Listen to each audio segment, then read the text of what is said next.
Hello. Welcome to Promise Resource Network. This is Love Talks. I'm Jane. Hi, I'm Michael. And we are here to talk about passion. It's doing it again. Check this out. If you watch my skin color on here, it changes. It goes from one color to another. I don't know why it's doing that. I don't know. It's like I turn orangey and then I turn red and then I turn not. So I'm curious as to what that is. So if you know what that is, you can It's probably trying to automatically adjust the adjust colors. for a nice color. And it's like For the we don't- viewers at home to view us. right? So if my skin color changes, I'm not a chameleon. I'm not In this now. in this now. So I am excited about today's conversation that we get to have. When you hop on, if you want to let us know that you're here, let us know that if you can hear us okay. Also, let us know if there's anything that's kind of like on your mind or heart that you would like to share, expand, dive into, talk about, whatever. The reason that I really wanted to start Love Talks is because we have an opportunity in life to talk to each other, and that's how we build relationships. Yes, I want to say hey to Linda. I'm so happy to see you. A chameleon would be fun. Wouldn't that be fun? Could you imagine if we were chameleons, or if we could have chameleon capabilities? Which, check this out. I'm sure you know this, but I don't know if you know this the way I know this until I say it, and you'll be like, I know that. Anyway, so because everything is connected, right? We're connected to each other. We're connected to the plants, the consciousness that is in the plant. We have that intelligence within us, whether it's activated or not, whether I use it or not. Same thing with all animals on earth. So like I have within me the consciousness of a cat, the consciousness of a dog, the consciousness of a chameleon. So we actually have access to the energy fields, the energy. Did you see that? Mm-hmm. Okay. The energy of animals on Earth. So we technically, on the quantum level, could be chameleon-like if we activated that DNA that's in us. Could you imagine? Mm-hmm. That would be really cool. What would you do with chameleon I skills? think it would be really cool if all of a sudden I looked like the background and I disappeared. Except your shirt would stay the same. No. Yeah, you can't. Yeah, chameleons don't. If you put a suit on a chameleon, the chameleon suit isn't going to change colors, just the skin. That depends what type of chameleon we're talking about. Any kind of chameleon. A karma chameleon? Are you thinking about a karma chameleon? Chameleon? If he's a really, really powerful chameleon, he could probably change the color of his outfit as well. Why does it have to be a he? She, they, it, okay, whatever. It's a he because right now I'm talking about me. If you were the chameleon. Yeah. Gotcha. Okay. If you were a chameleon and you were wearing an outfit, would your outfit change colors or not? Question. I would love to know your thoughts on this. I'm going to move this forward. Is that going to bother your foot? I don't think so. Then can you do that and not, just don't kick it? Does that feel safe? Totally. Okay, cool. So, how are y'all doing? How are y'all doing? How are you doing? We haven't really gotten to connect because you've been working till the last minute and I have to. How you doing? Check in. How you feeling? I'm feeling okay. What is it, a Wednesday? Hump day? Yeah, hump day. Done with the third work day of the week. I'm ready to go to the park tonight and hang out and be out in the sun and be outdoors. Because I don't get to work outdoors. I work on the indoors when I'm working. You do? I know. So I'm excited for that. Yeah, I'm excited for you for that. I asked if you were a chameleon, would your clothes change colors too? I say no. Michael says yes. We have differing opinions. Linda says technically not, but I vote the clothes change too. See, technically it wouldn't.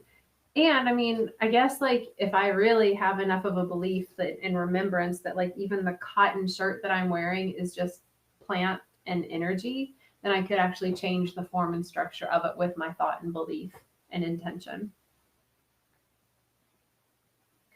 Here's the thing, I have enough doubt in my mind to do that. To not do that. Yes, to not do that. Thank you. Thank you. Which kind of goes into what something that Michael and I've been talking about this week, which is in alignment with what I've been sharing on all the PRN classes and meditations. It's just kind of been the theme of my own week. And it's this mantra that came up on, and I shared it this morning during the creative class. And it is, I trust my body trusts me. And I know that we can heal ourselves, right? Like, you know that, right? Mm-hmm. Like, we have this power to heal ourselves with our thoughts, our words, our actions, our intentions, and our ways of being. You know, like how I treat my body, how I treat others, like I can heal myself. I also know that because of energy, I can eat, say, one of two ways.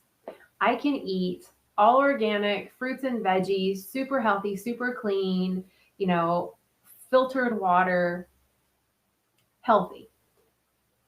I can also eat honey buns, Twinkies, ho-hos, and pizza all day, every day. And that could do one of two things, right? It can harm my body. It could create inflammation and do all these things that aren't of service. And I can also technically, quantumly change the energy of all that I'm eating so that it is or becomes healthy. What do you think about that? I believe it all. Mm-hmm. I'm not sure that I believe it enough to make it happen though. I'm with you on that. I'm totally with you on that because no matter what, if I eat like a regular piece of pizza, like a gluten-full regular cheese pizza, my nose gets stuffy. It gets hard for me to hear. My stomach distends. I feel kind of out of it, like kind of loopy, and I become uncomfortable. So no matter how much I like bless this piece of pizza or send it energy or transmute and alchemize the glyphosate in the wheat and the hormones that have been pumped into the cow that I'm eating now in the dairy, like I don't have enough of a skill set and a belief to do that to make it healthy for me. I need a drink of water. You want to share anything on that? Anything that I just said? Glyphosate is apparently very bad for our bodies. It really is. And I'm excited to purge it out of mine. Dude, me too. Michael's going to do the cleanse with me, y'all, that I'm going to start. Well, as soon as we get it, we ordered it. And I have a few people that are going to be doing it with us at the same time. When is yours coming? Do you know? No, I was going to track. So you can like track the order, but when you track it, you have to sign up for tracking. Mm-hmm. And I don't. You just have to click on a few things. Oh, really? Yeah. That's why. Mine's coming on May 3rd. So I'm guessing yours is coming on the 2nd. Okay. I'm so excited. So excited because getting rid of the stuff. But thinking about, you know, Michael and I have been together now for forever. 8 years, 10, 15,000, a million. We've been together since pre-COVID. Granted, it was right before COVID. Anyway, you know, the way I eat has been very different than the way Michael eats. Do you want to share kind of what happened when you started to shift the way you ate or how that kind of looked for you when we started dating? Oh, man. That was a big shift. I really stopped because Jane is gluten-free.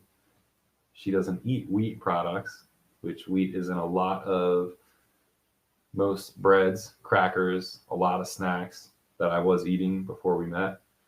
And then once we met, I tried to kind of follow her diet a little more. And I started to lose weight pretty rapidly.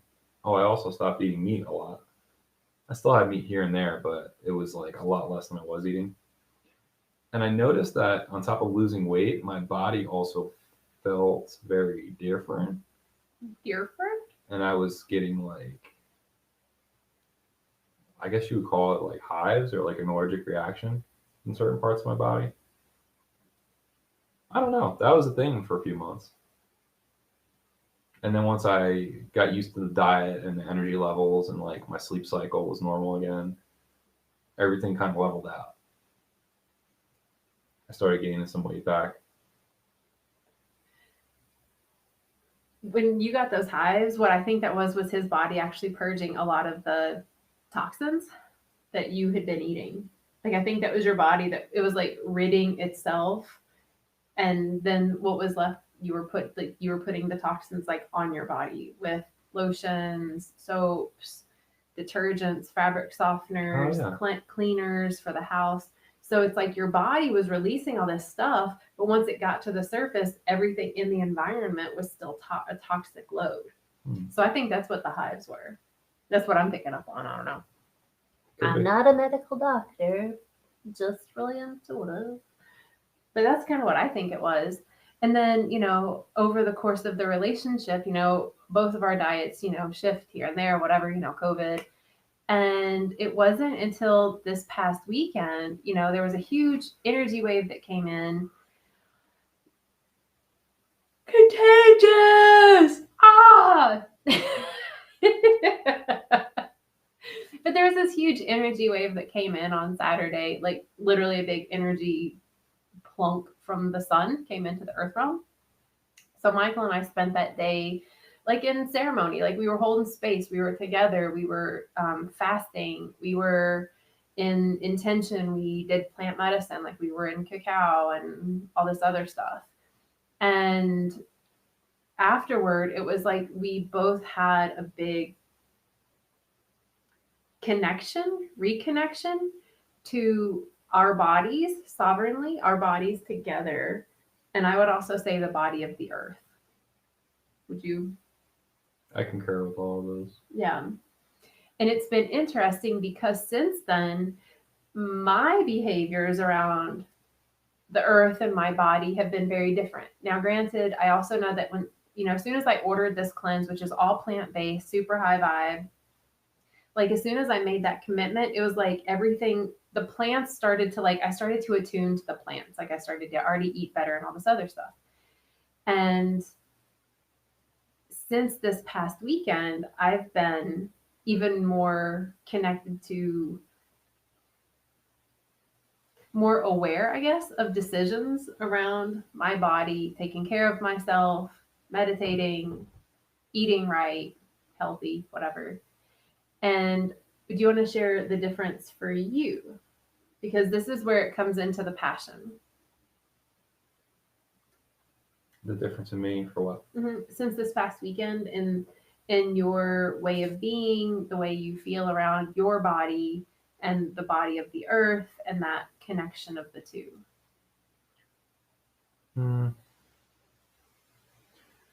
I kind of had like an awakening this weekend because I went out to a diner with my cousin and we were ordering breakfast. And I was noticing that all the accoutrements on the table were not what they appeared to be. Like the ketchup was not really tomato and water.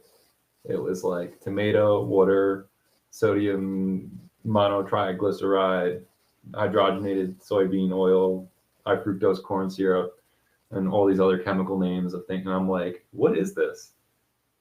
And then I look at the syrup, and it's not maple syrup. It's high fructose corn syrup and sweeteners and dyes and flavors. And I'm like, this isn't syrup. And then I'm looking at the butter, and it's Land O'Lakes, and it has like no cream in it, no milk. And it's like 3 different types of oils that aren't even very good for you, and all these extra additives. And it said like, it didn't say butter. It said tastes like butter. Really? It doesn't say butter. It says tastes like butter. And it's oils and all these different like chemicals that are not good for the body.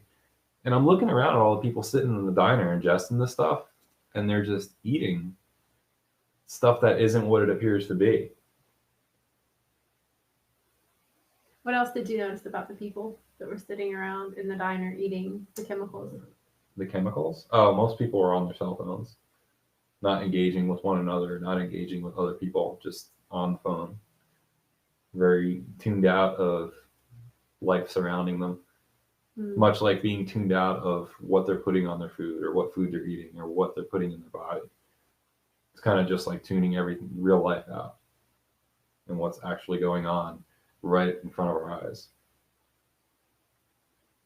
I feel like when Michael came home from that experience, he felt different to me because he was sharing this story about this diner experience and all the chemicals and like asking the server, like, do you actually have real butter? Like, do you have real food? And she was like, what do you expect? Like, look where you are, right? Wasn't that kind of like her response to like the syrup request and stuff like that? She did have actual butter. She did but have the other butter. stuff, she just laughed at us. She's like, look where you are. Like, you got to go somewhere fancier to get real stuff. Right. Which is really messed up concept if you think about it. Like, no, you have to go to a fancy restaurant to get real food. What? Like, to me, I'm like, what? And it's interesting because when he came home, he shared this information and this experience, and I could feel this new fire within him. He felt so passionate to me, like I could feel it coming out with his words about like, oh my God, like people aren't eating real food and they're disconnected. Like they don't even know that they are eating chemicals and they're just like so in their phone. They're not feeling their body. They're not feeling the plants, the earth. Like they're not aware of what the reality is that they're experiencing. And when I felt that from you, it felt so good for me because I'm the one that's usually like super passionate about this stuff. And I know that because we talked about this when you're in any kind of relationship and someone is really passionate about something and they share from that place of passion and desire for better, for more love, for more peace, for more wellness, for whatever, that sometimes it can feel really exciting and inspiring and energizing, and sometimes it can feel like you're being judged or yelled at or what else, like the negativity kind of stuff. Any negative emotions. Yeah, like have y'all ever had that experience where like someone is so impassioned about, like I see this with politics, right? Someone's like, "Oh my God, this dude is running for president and he's so amazing because he's going to do this and the other person is craptastic because they do this." And maybe it's not quite in alignment with your beliefs. And so now you kind of start to take it personally, or you feel like they're judging you because they say things like you should eat differently or you should vote this way. And so I feel like to have passion and passionate beliefs and a passionate conversation with anyone, whether the beliefs are the same or different, are really important. And I think that's kind of what I want to expand on during this time. At least this is where I'm thinking right now. I might change. Okay. You know, like I think that, and why do you think that is? Like, why do you think it is that, and why do y'all, like you too, like feedback? Like, why do you think it is that when we are passionate about something and we communicate from that place, that it's either received well, like welcoming and inspiring? I mean, you know, you look at Tony Robbins, right? You listen to him talk, you can feel that he's passionate about what he's talking about. Nobody's feeling like that he's being mean to them, you know? But I know some people close to me, and I'm probably one of them because a lot of them are in my family, that, you know, because they're passionate about something, it comes from maybe because it comes from a place of rightness, which feels like a place of righteousness and the righteousness of like, I'm right, you're wrong kind of thing. And then that doesn't feel good. What are your thoughts on this? I think that when people are passionate, I feel like it requires a lot of change. They're looking for change. Ooh, what do you mean? They're looking for you to change your reasoning around something or what you think around something. Like I was talking about all those people in the diner earlier, just ingesting all this garbage into their system from the cell phone and from the food on the table, the food. But if you literally were passionate about that and started telling them about this, you would basically be rewiring what they think about their current life or what they're putting in their body. So you're causing them to change something about their world. Mm-hmm. And I think what happens is people are very uncomfortable when you reveal a truth that they're not comfortable with because they've been living in that lie for so long. They don't want to see it. They're very closed-minded, very tunnel vision. I'm going to keep my head down and keep doing what I've been doing because it feels good to me. I'm so glad you said that, because you know what else I thought of with that is when I was doing things like drinking a lot or doing a lot of drugs. And if one of my friends or someone close to me became sober or cleaned up their act or whatever, and if when they shared it with me, I felt like I wasn't good enough.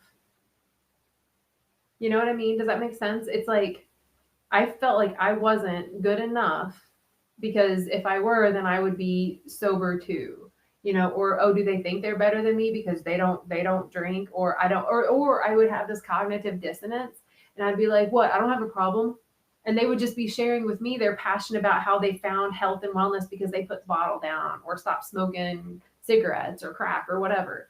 You know, that I would be like, oh, what? So you think I'm not good enough? Or just like I would take it really personally, even though they were just sharing their passion about how they were feeling better in a way that, you know, scientifically and medically and energetically like would support that, you know, because it's also kind of like, you know, if someone's like, oh my God, I found crack, I feel so much better in life, you know, that's different. It doesn't feel the same because it's kind of like, well, crack is bad. Like, it's not like nobody's going to be like, yay, you know, you should definitely smoke some crack.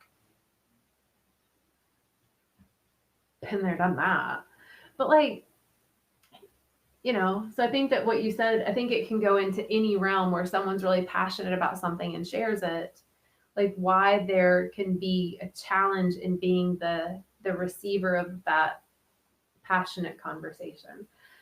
I want to say hey to Charles, who's hopping on and says, hey, yeah, there's this person I know that constantly preaches the food dietary things. I'm hoping it's because they care so much about me. Wonder if you're talking about me. If this were on the Facebook, I would see if you were hitting thumbs or not, but I can't because we're on a different platform to stream on YouTube and Facebook. Oh, I forgot about that. That I can't see thumbs? Yeah, all those times I was hitting thumbs and hearts and stuff, you couldn't even see them. Yeah, but it's still good. Like, it's nice. Other people can see it. Yeah. Mm-hmm, yeah, and it's also nice for the algorithm. So like it actually supports like the algorithm. The viewing of those videos. Yeah. So, you know, all the thumbs and all the things, please, y'all. Share the video, all the things. But yeah, I think that it's kind of like, you know, when I really started putting into practice the quantum energy studies that I had been studying for like years, when I actually like integrated it, because I felt a shift. You know, I talked Tuesday about integrating light, and that's like receiving the feelings, this deeper frequency and vibration and knowing of love. You know, it's being moved by the Holy Spirit, or like whatever these words are in all types of texts. That, you know, when people have had their spiritual awakening or their third eye open, right? When people get woke, or whatever the words are you want to use, typically people want to share it because they feel so much better. And I think that when that's the platform that it's coming from, it's different. When I think that it depends, right? Like if I'm just sharing, like, this is what works so well, y'all, like, try it if you want. But if I'm like, you should do this because you're not good enough now, I think that's when it starts to suck. What do you think? I think that when people reflect things they're passionate about that others don't necessarily know or haven't thought of themselves. I know for me, when somebody does that, I start reflecting on like my ideas, and I'm like, why didn't I think of that? Or why didn't I see that before? And then it's like I start judging myself. And then back to what you were saying before is that it's like people start feeling judged themselves when other people are passionate. sometimes I feel like when people are passionate about things that I'm not or I haven't thought of, I feel like I'm being judged by them. But I'm really sitting there thinking about why didn't I think of that and like judging myself. So it's almost like I'm judging myself and like blaming you or whoever is speaking and feeling like, oh, you're judging me. No, I'm actually judging myself. Have you ever felt stupid? Of course. Like when people share stuff and you're like if you didn't know it or you realize that you're doing something or not doing something that they're kind of passionate about. It's kind of like, um, learning that it's kind of like when I realized that straws were not necessarily the best for aquatic life. There was a part of me when I first started doing research and seeing photos of like turtles with straws stuck in their nose and like really traumatic kind of images. I remember seeing that stuff and I had those moments because the person like in platforms that were sharing it were very passionate about it, right? Um, but there was a part of me that felt kind of stupid. Like what's wrong with you, Jane? Like, really? Duh. You didn't think that every single disposable straw that you've thrown away, you think it just magically disappeared or biodegraded? Of course not. Duh.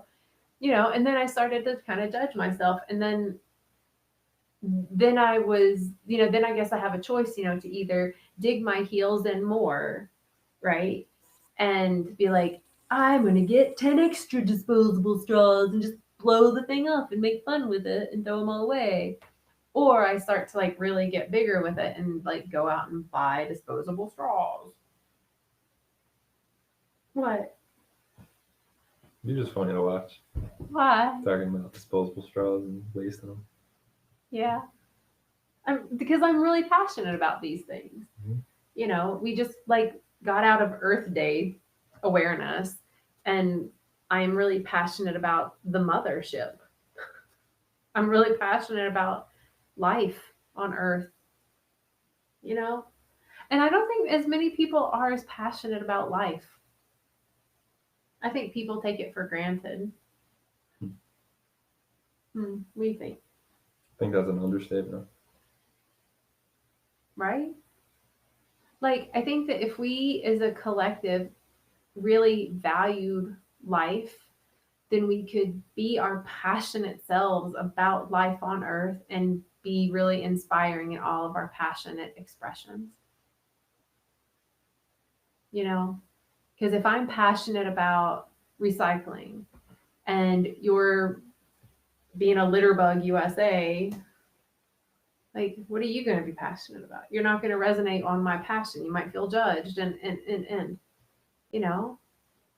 Mm-hmm. and then like, how would we even communicate? That's why I think like to have an awareness, I guess, of the magic of life, and find things that we're really passionate about and to communicate about them.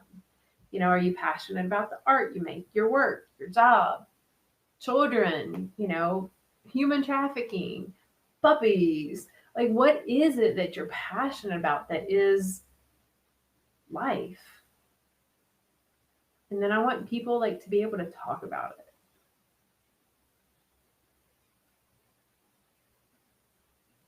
What? I do. I want like when I part of the love talks, it's like talking about the DNA of healthy relationships. If I'm passionate about something and I'm talking to you about it in a way that's like, I'm passionate about it and you need to be different, right? You suck because you don't do this and you don't do that. I'm like starting to mess with my DNA because I'm messing with my energy, my emotions, my mental spaces. I'm changing neural pathways and I'm like legit changing my DNA, and I'm also potentially changing yours. Like, if you're hearing what I'm saying and you're taking it in a way that I'm not accepting you and I'm judging you, then that's going to like shift you and your brain.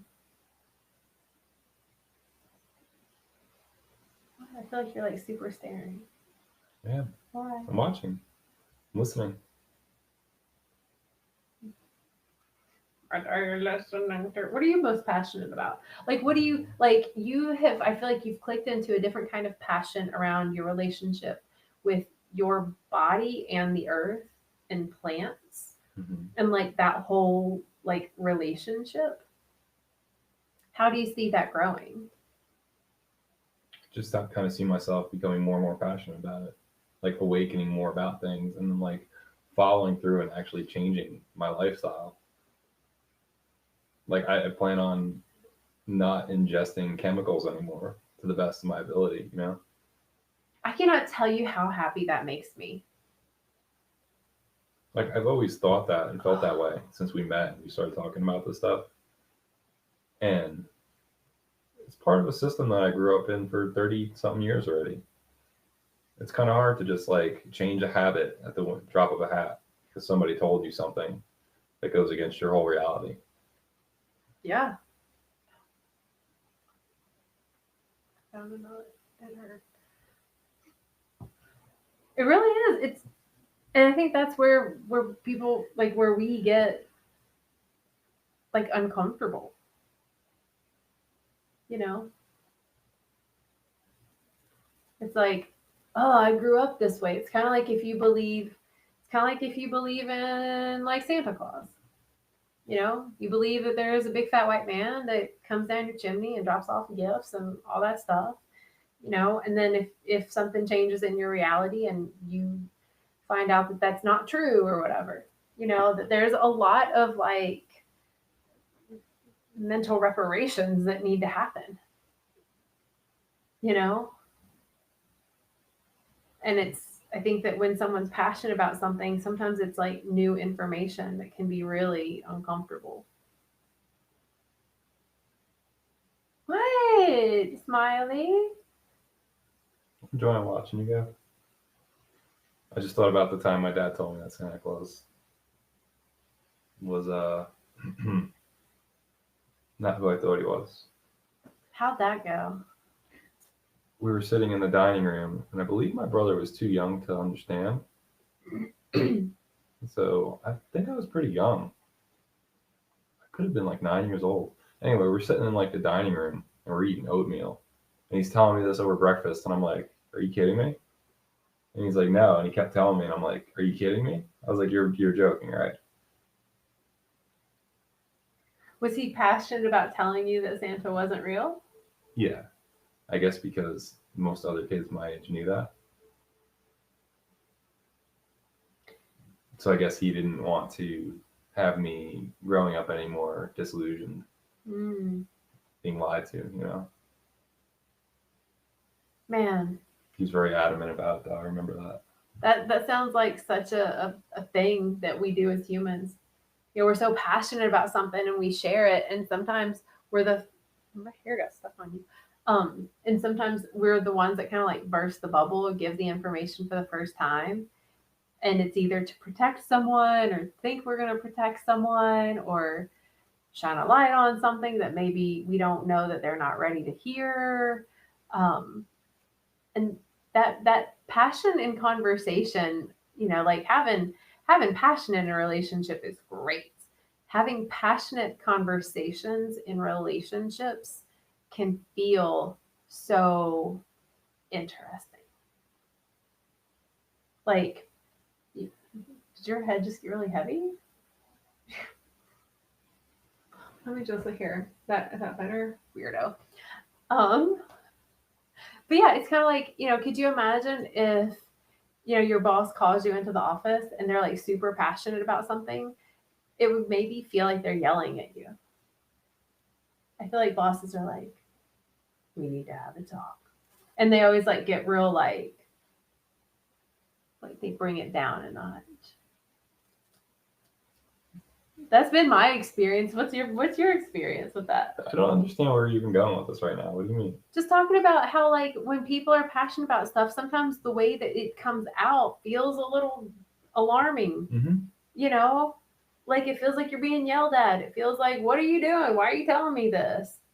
You know, when you see someone on the street and they've been labeled as pick a something or another and they're holding up a sign and they're like yelling and they're passionate about it and they're doing the thing, you know, those are the people that I typically want to walk away from. Their energy's too much for me. And I have a lot of energy. Like I can handle a lot. But even that, like it's too much for me. Do you ever experience that? Like, did y'all experience that? Am I, like, what? Yeah. Do you? Yeah. Of How course. is it for you? How do you handle that? Depends on my day.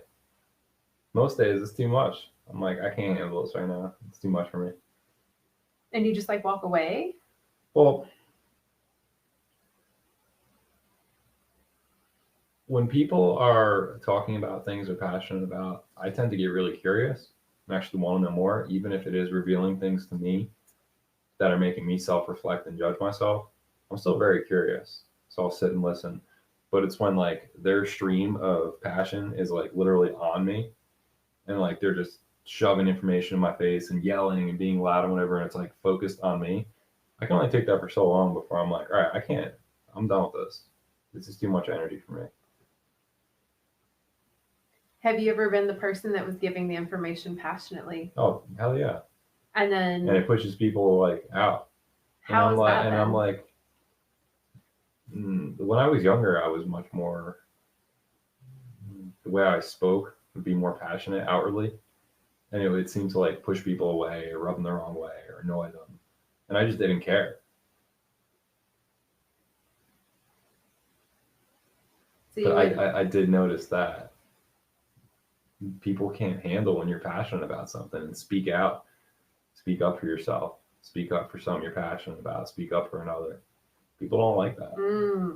God, that's a true statement. It just made me think about there's someone that's been in my life and they're racist. And whenever I'm kind of passionate about like not being that way, and apparently I have been for most of my life. And then whenever they would say something racist, I would be like, that's racist. Like that's not cool. Like because I'm passionate about it and I would call it out. And they didn't like that. That was I know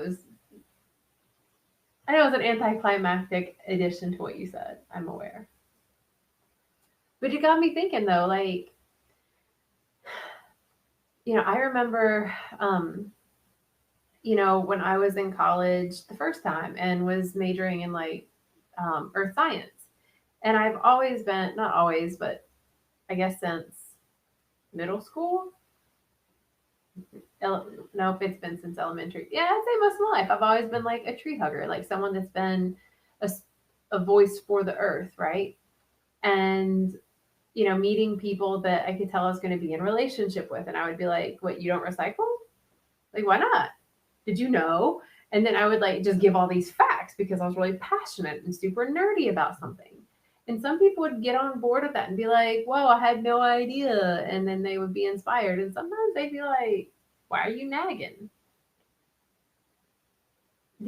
Like people don't, passion, having passionate conversations, I think is like a potentially sticky area in our life. And then if we can't share what our passions are, if we can't speak about things that we're passionate about, first of all, what's the point of having a voice? But also it leads us to be a culture and a society where we don't feel comfortable speaking what our heart is calling us to talk about, because we may not have the skills or the tools to speak clearly and concisely, or direct or soft or with compassion and grace. Like, how do we start to hone that?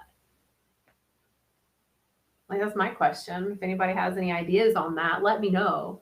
Like, how do we speak about our passions and feel safe to do so and not feel like, oh, well, you know what, if I speak up, you know,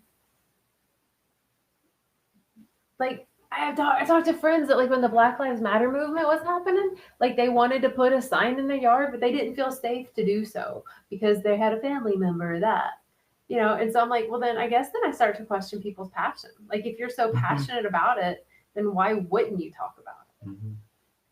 Like is fear of being judged really going to override your desire to share something you're passionate about? Yeah.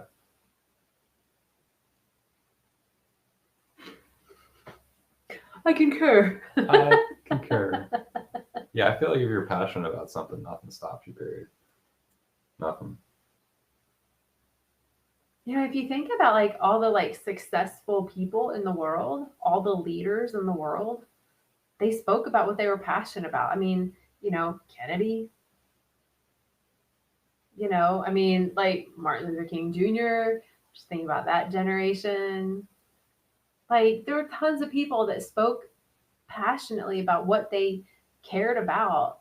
And it was actually a created a lot of friction in society.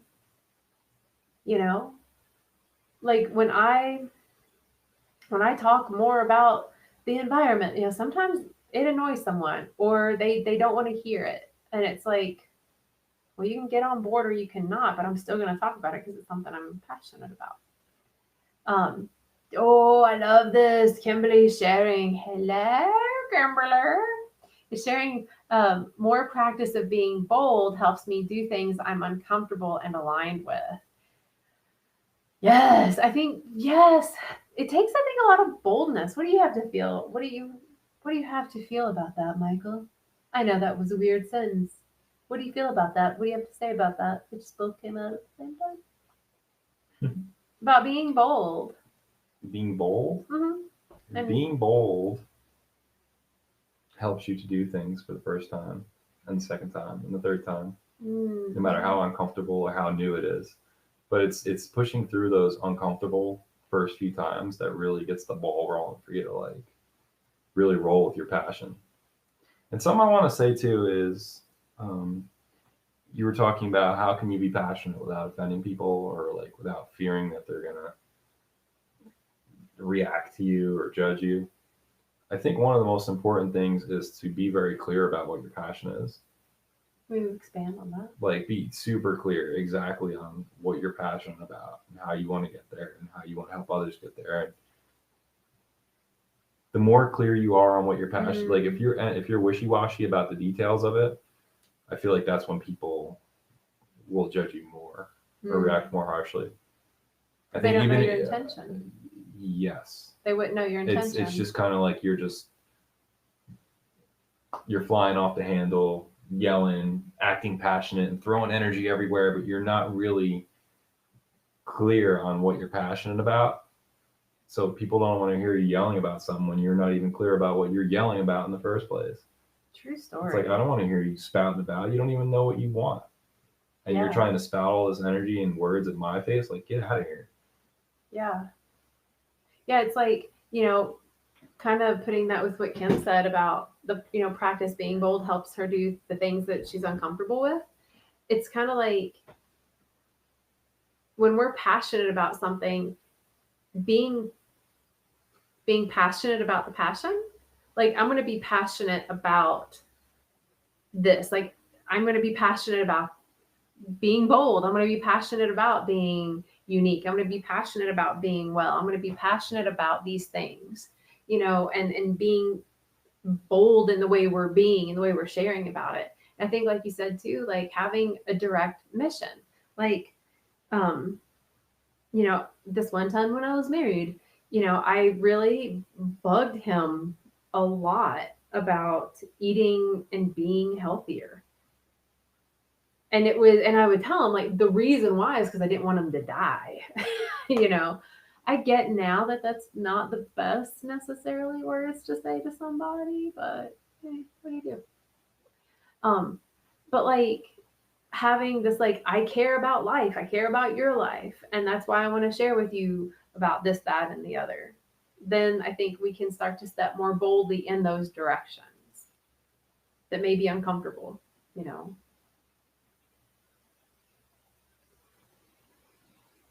I want to poke you in your nose, but I won't. Charles says, in today's cancel culture, I understand people's hesitation to state their passions. That is so true. That is so true. There are so many things that I am super passionate about that I don't speak up about. I speak about it to Michael. Like, the things I'm passionate about. Mm-hmm. But the last thing I need or want is for someone to hear oh, Jane feels strongly about this and it's not in alignment, so I don't want to be her friend. I don't want to listen to her stuff. I don't want to whatever. I don't want to associate with her or anything that she's associated with. And so for me, I have sometimes a challenge, like what Kim said, of the being bold, even though it's uncomfortable. This idea is uncomfortable that, like, if I actually state some of my passionate opinions and thoughts and feels, that like people may cancel on me, because it is a very big cancel culture. I'm glad I can mention that. It's kind of like, what if you have a thriving business, right? Shit, this happened over, it's the CPI. You remember that? Huh? CPI, a security company, put out a statement around the Black Lives Matter movement that I don't remember what it was.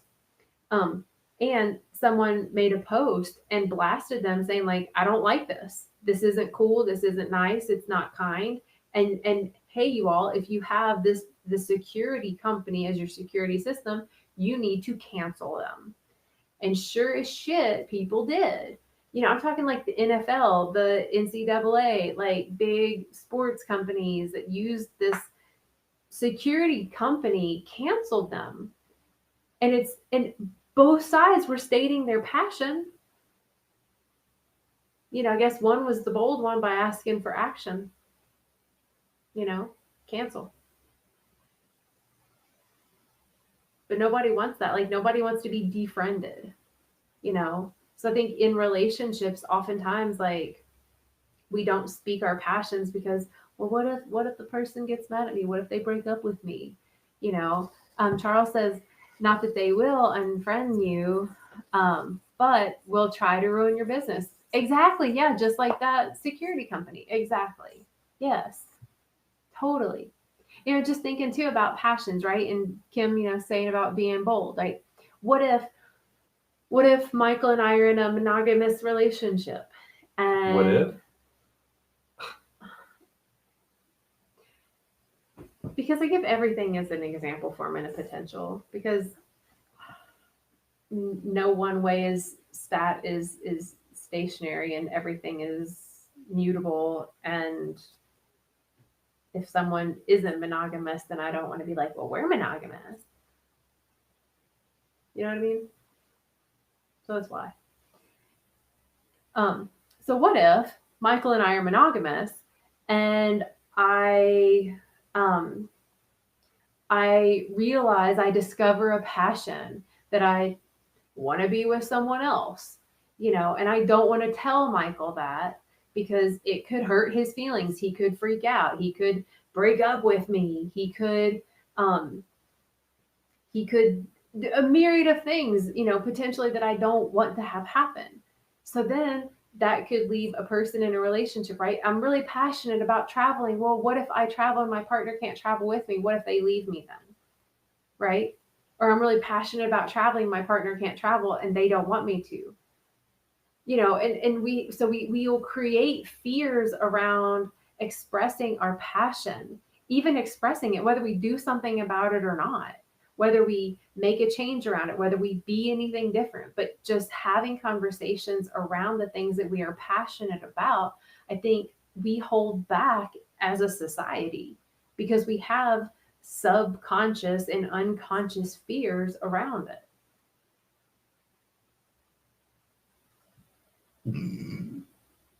Excuse me.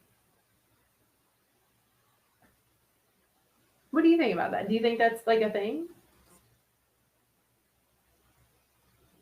Holding back on speaking about our passions? Because fear of being judged or left. Like, what if you all of a sudden were super passionate about eating ground beef pizzas? And you were like, nah, dog, I need to eat ground beef pizzas every day. Like, really? Like, would you really be comfortable with, like, coming to bat with that with me? Like, I don't know if comfortable is the word. Right. I wouldn't want to, but I'd be comfortable doing it if I'm passionate about it. You know what I mean? You wouldn't want to what? And why not? to bring it up because I know where it's going to lead. Right. I know it's going to You cause think you know. cognitive dissonance for you. Yeah, you think that's what you think, right? We don't know how someone's going to react. We don't know how someone's going to feel about something. You never know. We think, and we might be 99% accurate because of probabilities and statistics and based on past behaviors. But we don't know because everyone is always changing in their life experience. Mm-hmm. But yeah, like you would think that. And so then it might be like, so you might be like, I'm not going to eat my ground beef pizzas, I guess. I'll just do without because I don't even want to talk to her about it. And that just leads to resentment. Exactly. If I'm passionate about something and I'm fearful of doing it because of somebody else, I'm going to resent them. Mm-hmm. Period. Can we resent ourselves? What's that called? I don't think it's called resenting self. Self-loathing? Is it like regret? Is that what resentment for self would be? Would be regret? Like blame? Maybe if like blame and regret had a baby, would be self-resentment. Those are my thoughts on that. I know it's off topic. But anyway. But yeah, like, so I would just encourage, like, you know, be like Kim, like practice being bold, practice sharing your passions, whether it's, hey, I really want to do this, or hey, I don't want to do this anymore, or I want to try this, or, asking someone to stop doing something. Maybe you've been in a relationship where something has worked this whole time and you realize that it doesn't light you up anymore. You don't like it anymore. It's not pleasing or pleasurable to you anymore. And your passion is to feel pleasure now or to feel comfortable. And so now you're kind of in this space and opportunity to say, hey, I don't want to do that anymore. I want this to stop, change, shift, whatever. I encourage all of us to be able to go into those spaces and communicate and to hold the person that we're sharing this with grace. Like give them the space to feel what they're going to feel because they may not like what you have to say. And that's okay. Like it can still be shared in a safe way. I would like to know your thoughts on that after I read what Charles shares. He says resentment would be something you haven't done. Regret would be something you've done. What about you regret, not you, but like what if someone regrets not getting married? I regret not taking that job. So that would be something I didn't do. Resentment, I feel like there's still like there's a holding thing to it, like a grudge or something. I don't know. Hey Roberta, happy New Year. So what do you think? Like talking about something, like what is your word of encouragement, or like what you would want to remind yourself or me if I have something to share that I don't really feel comfortable sharing, but I know because you may not like it, but to still say it. I say share it all day. If you're passionate about another person while we're in this relationship, I'd want you to share it so that we can start talking about, all right, well, is this relationship over, or do we want to like work on it and fix it? If I don't know where your passions lie, it's kind of like I'm being lied to. It's kind of like I'm making a game plan for the relationship and I'm in right field and you're on the moon. And you're not telling me, hey, I'm on the moon. I think you're in right field with me or in center field. I don't know. We only get one life. I feel like not sharing our passions or chasing them is a waste of a life. Like we talked about earlier, how awesome life is and how valuable it is and how people just kind of like don't live it that way or talk about it that way. You only get one life. I say chase your passions. Be clear about what your passions are and communicate them with others. And if they can't handle it, then you'll find other people to hang out with, to be in a relationship with. Or maybe you'll be alone, but at least you'll be doing your passions and not resenting yourself for not following what you want to do. Mm-hmm. Yeah, I feel like the biggest game changers in the world are the ones that followed their heart, their passion, spoke out about it.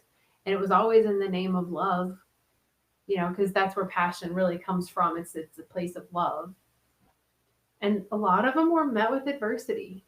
They were judged, they were ridiculed, burned at the stake, whatever you want to, whatever. And it's like, now's not the time to be afraid of that stuff anymore. I think now's the time to reconnect with what lights you up, what you're passionate about, what you want, and if you don't know what you want, I encourage everybody to be still with yourself, reconnect with the magic and the light that you are, integrate the feeling of love into you in a bigger, deeper way, reconnect with the earth, the plants, the animals, the air, the elements, like reconnect with what is bigger, reconnect with consciousness and just the magic and wonder that life itself is. And then see what, has supported your journey or what maybe stopped you on your journey. And then maybe find some passion around that. Like, oh, you know what? Drugs really stopped me from feeling good and healthy and loved. Or, not getting over traumas was the thing. Or like whatever it is.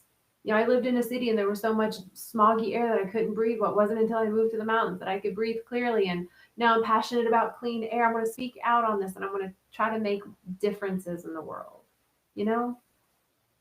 Speaking of making differences in the world, Roberta, I'm glad you're here. She's been doing so much stuff with her father and like refinancing and all this stuff. I know that's a lot, and sharing your love and passion for loving your father to do all this is really beautiful to witness your path in this time. Just reading what Roberta's saying, it got me thinking too. You want to share what she said before you? Sure. She said, "Hey guys, almost missed you guys. Was helping Dad get his refinance done, doing some scanning and emailing that Dad doesn't know how to do." And that just got me thinking, if I don't speak my passion outwardly, say Roberta's dad's passion was to refinance the mortgage, but he never told anybody. And he doesn't know how to scan things and email things and use the digital messaging. And like, he would probably feel like he was on an island alone. Didn't share his passion with anybody. Nobody could help him.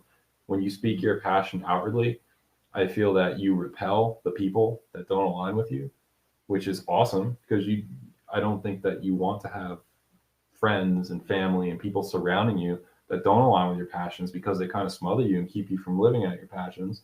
And then when you speak out your passions, in addition to pushing the people that don't agree with you, you also call people in that can help you build up to and do what you want to fulfill your passion. So I say speak out about your passion and be very clear on what it is. Yes. All right, I'm done. I love that. Thank you. I could feel that you were just passionate about that. Mm-hmm. Could y'all feel that? Like, I want to say hello to Darlene. How are you?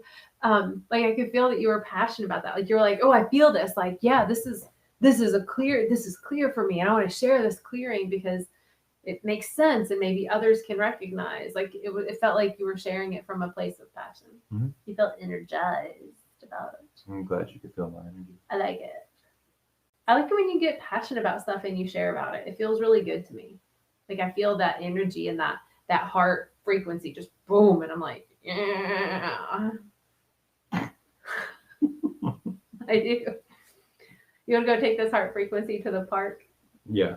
Okay, good. Let's go to the park. I'm going to be barefoot again. I've been barefoot all day. It's been my intention today to be barefoot. 'Tis the season. Yeah, Roberta says very clear, not wishy-washy. Exactly. Yeah, be clear on what you need. Be clear on what you want. Be clear on your passions and let those that are in alignment with your passions come to you. Don't ask permission for your passion.